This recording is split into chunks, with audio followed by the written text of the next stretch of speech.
I think that for many of you, this new teaching series is going to be incredibly easy, maybe easier than almost anything we do here to just blow off. So I want to start by saying that. I want to ask you right off the bat to resist the temptation. Oh, they're talking about money. Oh, I didn't know that. Honey, I didn't know that. Why are we here today? Maybe you stumbled in here. Maybe you knew we were going to talk about this. You're just trusting that God has something to say. I want to beg you to resist the temptation to say, this is not something I need. This is not for me. Maybe some of these other people, this is not something I want, I'm going to check out. I want to ask you to be here. This is crazy, to come to church all 4 weeks of this series. That's nuts, right? But I want to encourage you to be here. I want to encourage you to be open on a heart level to maybe God having something to say specifically to you. What if God has something better for you? What if God has something better for you? I mentioned this last week when I teased this series. Jesus talked more about money than the subject of heaven and the subject of hell combined. Think about that for a second. We think heaven and hell is a pretty big deal, right? Jesus talked more about money than the subject of heaven and hell combined. Why is that? Well, I think pretty strongly, I feel pretty strongly that the reason he did that is because Jesus is about the heart. We make this about so many other things, don't we? We make this about religious boundaries and do's and don'ts and lines you can't cross and all kinds of ritual that we step into, many of which is good and has meaning behind it. But Jesus was always about the heart. And if he's going to be about the heart, if he's going to be about my heart and your heart, shocker, money is a pretty big deal right there. So Jesus went there. So we're going to go there. What if God has something better for you? I want to start with the theme this week. The title of this first teaching is Less is More. I don't know about you, but I have been programmed to think, I think out of the womb, that more is better. Am I alone in that? More is better. If $1 is good, $2 is better. If one car is good, 2 cars is better. If one kid is good, 4 kids is better, right?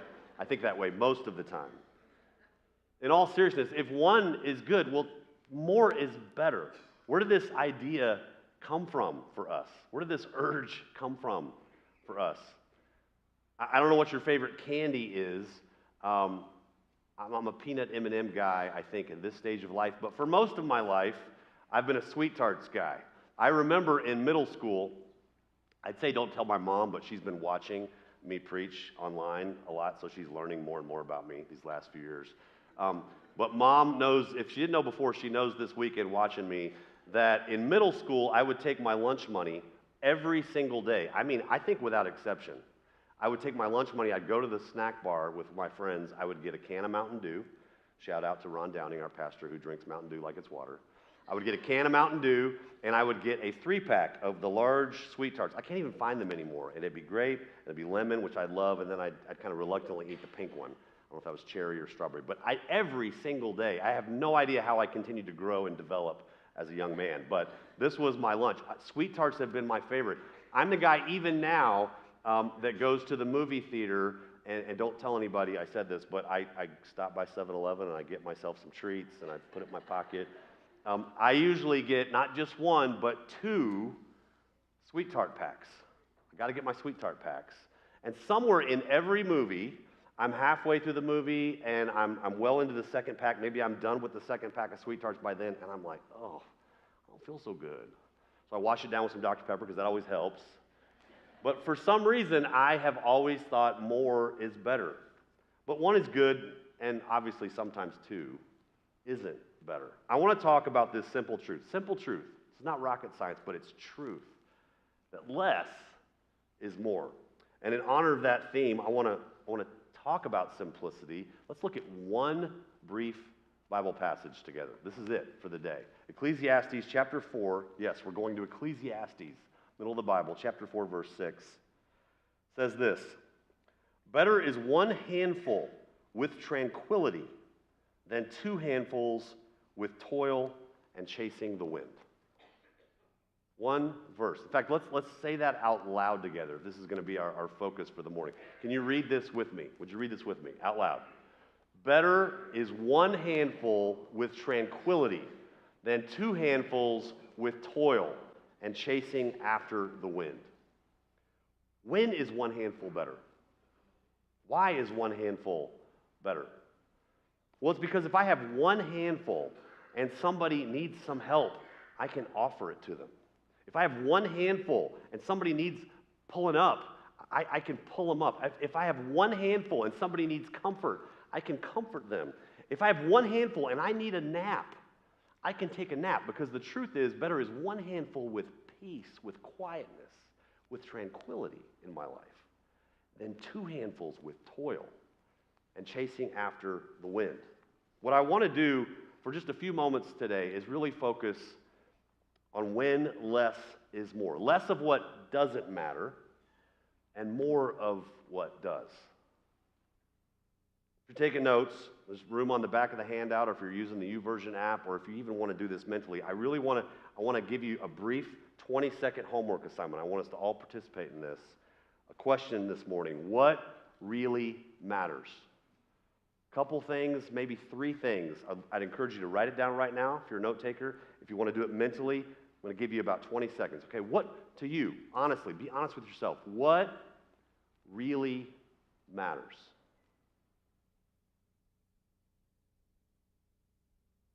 What's most important to you? I want to put you on the spot like I'm doing right now. What really matters? I remember when I was working with high school students full-time in Houston, and one of the kids that I got to be really close to, spend a lot of time with, Brett, his dad was unfortunately diagnosed, I think it was his junior, Brett's junior, his dad was diagnosed with pancreatic cancer. And for some of you who know all too well about pancreatic cancer, there's different kinds of cancers, some that aren't actually that scary because we can overcome them with what we know, what we're able to do. There's some other cancers like pancreatic cancer, that's bad news. It can take you out, and it can take you out quick. And sure enough, within a few months, Brett lost his dad. I remember sitting on the couch in Brett's house, talking to his dad well after this diagnosis. And I remember being struck with the clarity that this man had about what really mattered. If you or I were given a very limited amount of time to live, what would we say really matters? I'll bet if we polled everybody this morning, which we can't do. By the way, a little teaser, our church app, our new app is coming out in just a few weeks, and that's one of the fun things we'll be able to do, is just kind of have some interaction with that. But for now, hypothetically, if we polled everybody, and I could read the lists that you made, I'm guessing you would write down things like, my relationship with God, my spiritual journey, my marriage, my relationship with my boyfriend, my girlfriend, my friends, my relationship with my kids, my health. I'm pretty sure what I would not find on these lists, what I would not read on your list, is how much money's in my bank account, my new sofa, my new countertops, a boat, a truck, more Instagram followers, that I would get really, really, really good at Fortnite. I'm pretty sure that those things are not on our lists, right?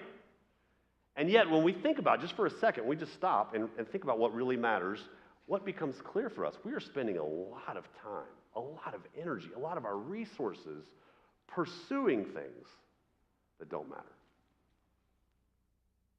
Today, we're going to learn the principle: less is more. Less is more. Better is one handful with tranquility than two handfuls with toil and chasing after the wind. What I want to do is keep it really simple. I want to give you three thoughts. If you're taking notes, under what I call a lifestyle of less is more.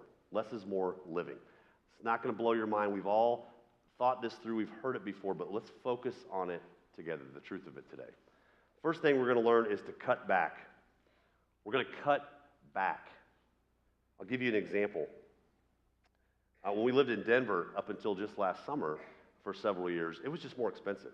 I mean, it's not California, it's not New York and other more expensive places, but it's more expensive than Texas. And we knew that when we moved out there. And it was a little bit tough on us. I'm married to a school teacher. I'm pastor in church. We suffered for nothing, but we weren't rich.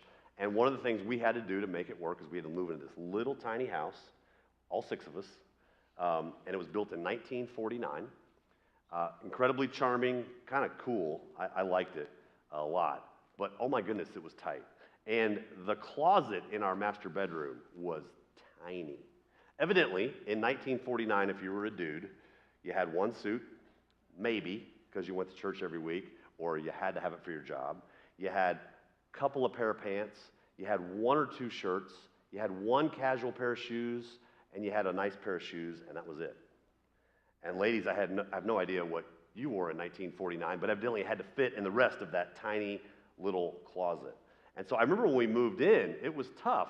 And we found creative ways to store our stuff. We had these about this high, really wide, really long bins. We would stuff our clothes in, and we'd vacuum pack them. We'd slide under all the beds, and we're sticking them in corners and in the attic. We had all kinds of challenges with our storage. Well, fast forward to 2018, and we moved to Wichita Falls, Texas, and bought a house built in the 21st century. And what do we have now? We don't have a little closet. We have lots of closets. We have walk-in closets. One of our closets is a walk-around closet. I mean, you could do like 8 laps equals a mile, you know, in one of our walk-around closets. Some of you have 2-level closets. I've seen them. My sister, who lives a couple hours east of here, she's done really well for herself. She's got a huge 2-level closet with one of those sliding ladders where you can store stuff on a whole nother level. It's pretty crazy. Well, what do we do in our homes with these closets? Some of you can relate to this. We walk into our closets, it's filled with all these clothes, and we say what? Say it louder. I have nothing to wear. Yeah, I hear all these different people. I've done it. My wife does it. I hear her do it. I totally judge her when she does it, but I'm allowed to do it, right? But we do this. It's crazy. Some of you have got so much stuff in your closet, it doesn't fit in the walk-in closet, so we put it in the garage, right? The garage. You know, remember those things that were made originally for cars? Some of us, when's the last time we parked our car in the garage, right? Because it's full of all the stuff we can't fit in our closets. Some of us, our closets are so full, and our garages are so full, we have to store stuff in the attic. Christmas, I love Christmas in so many ways, but one of the things I dread about Christmas every year, it's been true throughout my adult life, is I have to go up to the attic to find this stuff and cart it down to where we want it, and then within just a few weeks, I'm going to sound like such a curmudgeon, I have to cart it all back up there, but that's reality because it's stored in the attic. Some of us have so much stuff that doesn't fit in the closet, doesn't fit in the garage, doesn't fit in the attic, that we pay somebody else to store our stuff, the stuff that we never use and maybe never will see again, right? This is the life that not all of us are living, but a lot of us are living. That, by the way, blows people's minds in different parts of the world. That's unique about us and our culture. That's why every now and then, it's just good, it's just healthy for us to stop and dwell on this truth, that less is more. Less is more. Better is 1 handful with tranquility than 2 handfuls with toil and chasing after the wind. We need to understand the principle that Jesus himself taught us. Jesus, in so many ways, calls us to go this way when everybody else is going that way. He calls us to swim upstream. He calls us to go against the grain. This is the calling on our life. He made us. He knows what we're made for, and he invites us to a different way to live. Listen to what he said. He was telling, I lied, I've got 2 passages today. He tells a story to a guy. He's trying to talk about stuff. And he finishes the story with this. This is Luke chapter 12, verse 15. He says, life is not measured by how much you own. Jesus said that. Countercultural, Jesus said that. Life is not measured by how much you own. We know this up here, right? We just have a hard time living it here. The most meaningful things at the end of our lives is it's never going to be stuff. And yet we accumulate, and we accumulate, and we accumulate. More is better. Bigger is better. It's just ingrained in us. That's why I really want to encourage you. And by the way, oh my goodness, as always, but certainly in this area, I'm preaching to myself, okay? I know this stuff, and it's been so good for me to wrestle with it again, to prepare to teach, because it's important that we, myself included, Carrie and I have had some good talks even this week. We've got to seriously look at cutting back on our consumption, to make a conscious effort. What I want in my life, honestly, is less stuff and more friends. Anybody with me? I want less stuff and more friends. I want less stuff and more time with my family. I want less stuff and more shared experiences with the people that I care about.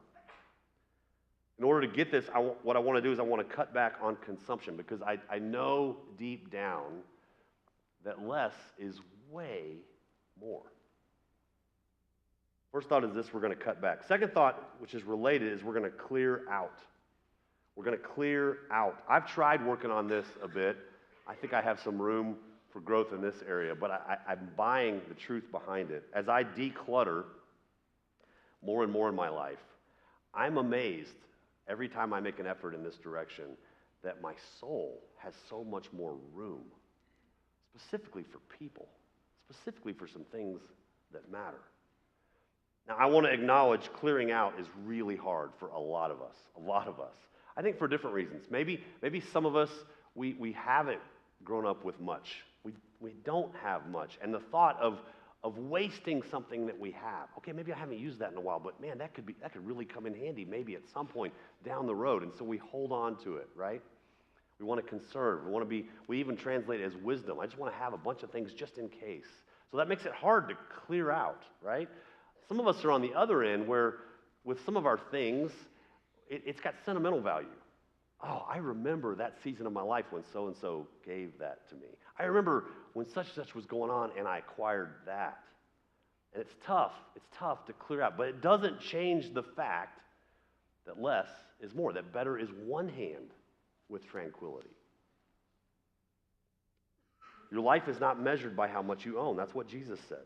One of the reasons I believe that we walk into our closets and have this thought time and time again, I don't have anything to wear, is because for a lot of us, not just clothes, but a lot of things, we just have too many options, right? We have so many options. When was the last time you got on Netflix and tried to pick something to watch? Is it just me? Sometimes I'm on there for 15, 20 minutes, and I'm like, what am I doing? I was just going to sit down and watch something, and I can't even decide. There's so many options, we're overwhelmed. Anybody like Cheesecake Factory? Any Cheesecake Factory fans? Oh my goodness, one of my favorite places. There's no Cheesecake Factory in Wichita Falls. I'm having a little bit of a hard time. There's one in Denver where we used to live, but it was, in fairness, it was 35, 40 minutes away. We rarely went there. I found out there's several in Fort Worth, and there's one in Oklahoma City, so I think we're going to be okay. But what's unique is if you ask me, Tex-Mex restaurant, what do you want? Bam, I know what I want. Burger joint, I can order in about 3 seconds. I don't need the waiter to go back and wait for a while and come. I'm ready to order. Barbecue place, you got fried okra? I'm in. You know, like whatever, I am ready to go. You take me to the Cheesecake Factory, I have no idea what I'm going to get. The menu's like 57 pages long. I'm barely exaggerating. If you go to their website, this is what it says.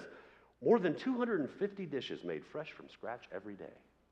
There's too many options. I'm so overwhelmed because there's so many choices. I think that's partly why clearing out is tough.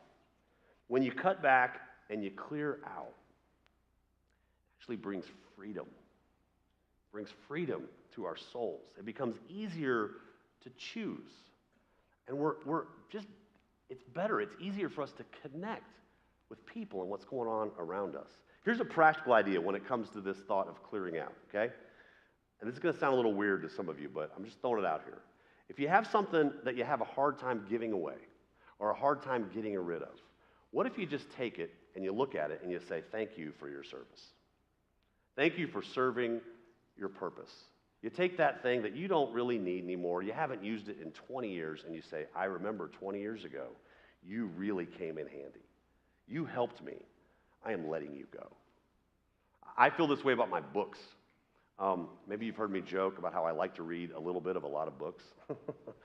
In fairness, I've read a ton of books, but I just start accumulating them and hoarding them, and I don't know if I've got 250, 300, 500 books. I don't know what I've got. On a side note, I don't mind admitting, if I'm going to be real with my church family, it may be a little bit of a pride issue. Maybe, I don't know, maybe down deep inside I want you to think I'm smarter than I am, or that you see some of the books I read and think that represents something. I don't know. That's a whole other subject we can talk about over coffee, okay? But in fairness, I look at those books and I think, yeah, but what if I read them again? I'm not going to read all those books again, right? I mean, I might, but I'm probably not going to read these books again. What if I take a book and go, 7 years ago, I remember I was in that hard place, and I remember somebody gave this to me, and it blessed me. It helped me. Who can I bless with this book? Who can I give this to this week? It may sound a little weird, but that's one way that we can clear out. We can cut back. What if we walk into our closets, for example, and we just look around? My wife loves hearing me say this. What if we just look around and go, okay, if I haven't worn something in a year, gone through all the seasons, and I still haven't worn this in a year, I should give this away. How crazy is that? Not that crazy. Or check this out. What if, this is pretty radical, what if every time you got something new, you gave the old version away? What if you got a new shirt and you gave one old shirt away?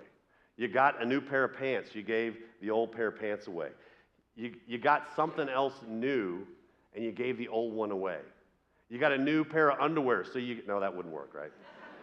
That's really weird. Don't do that. Everything but underwear, though, right? You get something new, you give the old version away. Get one, give one.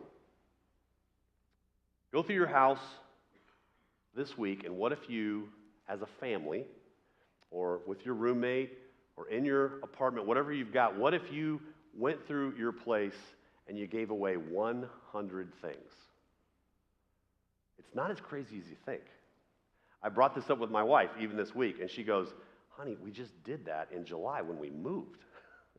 And I said, okay, wow, you're right, we probably can't do that. And then we just talked about it for a couple minutes, and we're like, you know what, there's 6 of us.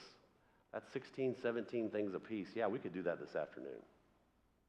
What if you gave 100 things away? What if you gave 500? Some of you need to be in the 500 giveaway club. Some of us need to be in the 1,000 giveaway club. There's something about clearing out. Because when we do, what happens? When we do this, what happens? Every time we realize this truth, that better is 1 handful with tranquility than 2 handfuls with toil and chasing after the wind. We cut back, we clear out, and then finally, we pay off. We pay off. How many of you would agree that financial stress is absolutely and completely no fun at all? Who would agree with that? Yeah, of course we agree with that. I have never, ever, ever heard a single person say, man, my debt is awesome. It just brings so much joy to my heart. I love high-interest credit cards. When I see how much money I'm paying in interest, it just feels so good. Do we ever hear these ludicrous statements made? Do we ever feel these, think these? No, never. What do we hear said? What have I heard said a lot? I am so financially stressed. I'm so worried about money. Yeah, we had another fight. What was it about? It's about money. Man, if I could go back to an earlier time in my life and just make a few different key decisions and not be in the financial mess that I am in today, I would do it in a heartbeat. I've heard those things said. I've said some of those things. That's why we're going to pay off. We're going to talk about this actually really specifically next week. More specifically, the heart behind it. The heart behind it to honor Him who has entrusted us with so much and wants us to experience freedom. We're going to talk about this next week. How much fun it is to be debt-free. Incredibly fun.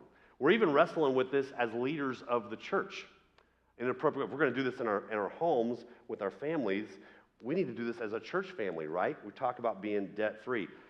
That's because, for example, we live here, our church lives on a little under 18.4 acres. Do you know that? Our campus is roughly 18.3 something acres. Well, we've got a plot of land, if I'm pointing the right direction, back over here in the corner. You may have seen a for sale sign go up recently. It's 3.4 of those 18.3 acres, and we have no plans to use it. In fact, if we look back at the plans that were made in leadership before I ever got here, and some of the elders years ago to expand our facilities in some dreamy ways. We talked about going this way. We talked about building toward Target and that parking lot, and we have never had any plans for that piece of land. And so our elders, trying to be faithful, trying to be wise, are asking the question, what does stewardship look like? What does it mean to manage what God has entrusted to us well? Well, guess what? That piece of land, experts tell us, is worth roughly $1 million.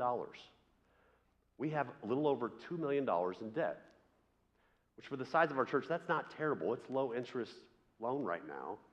But we don't want to be in debt any more than you want to be in debt, right? What does faithfulness look like? So the thought of selling a small piece of land and taking a huge chunk out of our debt, even as leaders, we go, oh, I think that might be wise for our church. So we're praying about it. To be really clear, we may get an offer next month. We may get an offer 3.5 years from now. Commercial real estate's not like selling your house. Sometimes it just takes a while. So we are just being faithful and asking the experts what could be for our church. Back to us personally. Some of you are like, I can never get there. I can never get there to pay off what I owe. Well, what if we just take steps in the right direction? What if we just get some Dave Ramsey crazy, to quote that financial expert, and we just pay off our first credit card? How good would that feel? Some of us have done that already, right? And then maybe we get a little more momentum and we pay off that car. And we have no car payment. How would that feel? We get a little more momentum and we pay off that student loan that we never thought would get off our back. And then we get crazy and we've got so much momentum and we're experiencing this freedom we never thought possible. And some of us have done this and paid off our house. Can you imagine having no mortgage? No rent, no house payment we're making. Can you imagine what that would feel like? The other things you could do, the other ways you could help people and love people well. This sounds fun to me. Carrie and I are not there yet, by the way, in the spirit of full disclosure. We're working at it. We have not tasted that extreme yet. As we'll talk about next week, stress is bad, right? Stress is bad. And eliminating debt in our lives is freeing. Better is one handful with tranquility than 2 handfuls with toil and chasing after the wind. I'll say it this way. Better is a car that's paid off than a brand new one with really big payments that stress us out. Better is a small house than fighting over the payments of a big one. Better is it to have financial margin and to be able to help other people than living paycheck to paycheck to paycheck and wondering if the next one's coming in because of the debt that we have piled up. What are we going to do? We're going to cut back, we're going to clear out, and we're going to pay off because less is more. It's just true. Less is more. Less is actually way more. Better is one handful with tranquility. Now, real quick, I realize we're all over the place. Some of us in the room have a lot. Some of us in the room have very, very little. Okay? We're all over the place. You've got to contextualize this because I'm talking about heart stuff more than stuff, if that makes sense. In fact, having settled that, I'm not telling you shouldn't have anything. I don't think that's biblical. I'm not telling you shouldn't have nice things. In fact, here's kind of a paradox. By not having a ton of stuff, we can actually have a few nice things. Think about it that way. I was trying to personalize this, and this is a little bit of a leap, but this is where my family's been recently wrestling with this idea. We have done a pretty good job of cutting out and clearing out and paying off. We've still got room for growth, but we've done a really good job. And then we mix in some of the things I've even been learning and teaching recently with parenting and wanting to spend more time with my kids and shared experiences.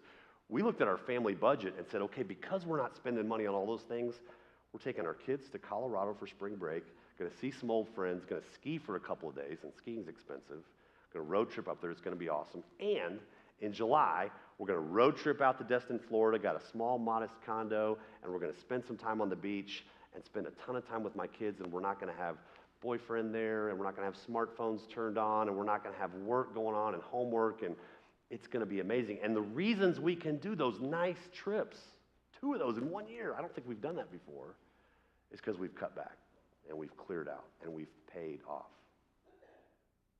I would argue all day long that it's better to have some nice things that you own, that you can afford, than a lot of junk that owns you.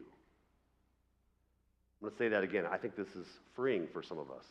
It's better to have some nice things that we own than a bunch of junk that owns us. It's better to have something we love, something we use, something we enjoy, than a bunch of stuff that clutters up our life. Better is one handful. In fact, I would argue this. I've redefined what rich people look like in my mind. The richest people in the world are not those who have the most. They are the people who need the least. Think about it that way. Rich people, they're not the people who have the most. They're the people who need the least. That could be us. That is some of us. Better is one handful. If you think I'm crazy, let me give you an experience I've had. Maybe some of you have had this experience. How many of you have gone on a mission trip? I've been on a few mission trips in my life as an adult, involved in different churches. I don't really love the idea of calling it mission trips because when we go to these undeveloped countries or these third world countries, I find that it's a whole lot more about what I'm exposed to and how they bless me and open up my eyes to the world than anything I'm bringing to them like some kind of savior or messiah, right? So I have a hard time even calling them mission trips. I love calling them exposure trips. These exposure trips that I've experienced, you know what happens almost every time? Maybe some of you can relate to this if you've done it. First day I get there, you know what happens? My heart breaks. They don't have running water. They are running around on dirt floors. They have no electricity. How are these people, oh my goodness, how are they doing it? This is hard. Some of them don't even have clean water. It's heartbreaking. I'm overwhelmed by it. Day 2, day 3, it starts to normalize for me. And I see kids running around outside with no shoes, laughing and playing with rocks and sticks. No iPads, no Netflix. And they're having fun, and it starts to kind of normalize for me. And then, at some point, after a few days, I get to gather with these people in whatever they have for a place of worship, and we worship together. And they have a passion for the Lord. They have a dependence on their Maker. They have this sense of contentment and gratitude that you can just taste. And it's overwhelming for all the right reasons. It's beautiful. And then sometime late in the week, day 4, day 5, day 6, for me, happens every time. I start to get a little jealous. I want what they have. I want the time they have with their kids. I want the simplicity of their lives. I want the gratitude that they feel from their core and their passion for their great provider. And every trip I do, same thing, I make a promise. End of the week, I make a promise. I'm going to go home, and I'm going to see the world differently. And I'm going to be more content. And I'm going to be more about people than things. And I come home, and that lasts for about a day and a half. And I get sucked back into materialism. And I get sucked back into consumption. And I get sucked back into this mentality that more is better. Oh, I don't have it, therefore I need it. Because I forget the truth that less is more. This is the way of Jesus. Less is more. Everybody else is taking it this way. Every commercial, including all the ones I love and laugh at, are designed to take me this way. You need something you don't have. And Jesus is saying, no, you need me. You need people. Less is more. Listen, guys, we have one chance to make this right. Life is short. We're like a vapor that just vanishes. We're a breath that goes away. We blink, and we've grown up, and our kids have grown up. We blink, and life is toward the end. And I want to look back saying I did not participate, at least to an extreme degree, in the relentless pursuit of stuff. My life was about Him. And my life was about people. Less is more. Better is one handful with tranquility than 2 handfuls with toil and chasing after the wind. Better is one handful and an intimate relationship with my kids than 2 handfuls and them growing up and we don't really know each other. Better is one handful and some really good friendships than the pursuit of things and no real spiritual community. Better is one handful and some shared experiences with family and friends than two handfuls and no time for each other. Better is one handful and a strong marriage than two handfuls and the busy accumulation of stuff and no intimacy. Better is one handful and the ability to make a difference in someone's life than two handfuls and being consumed with self. Better is one handful and the ability to glorify and praise God and bring him honor in everything we do than two handfuls and toil. Less is more. Better is one handful with tranquility than two handfuls with toil and chasing after the wind. Let's pray. Father, I thank you again for the way you have hammered home this simple truth for me. Thank you for the call of Jesus. Thank you that this is not just smart, this is not just wise, but it's the way you want for us. Thank you for wanting our good more than we do. Thank you for wanting us to experience life to the full as you promise, and not just little tastes of what could be. I pray for more of this in my life, more simplicity. I pray that you would help me and Carrie have hard conversations and make hard choices to cut back, to clear out, to pay off. Please help us with that.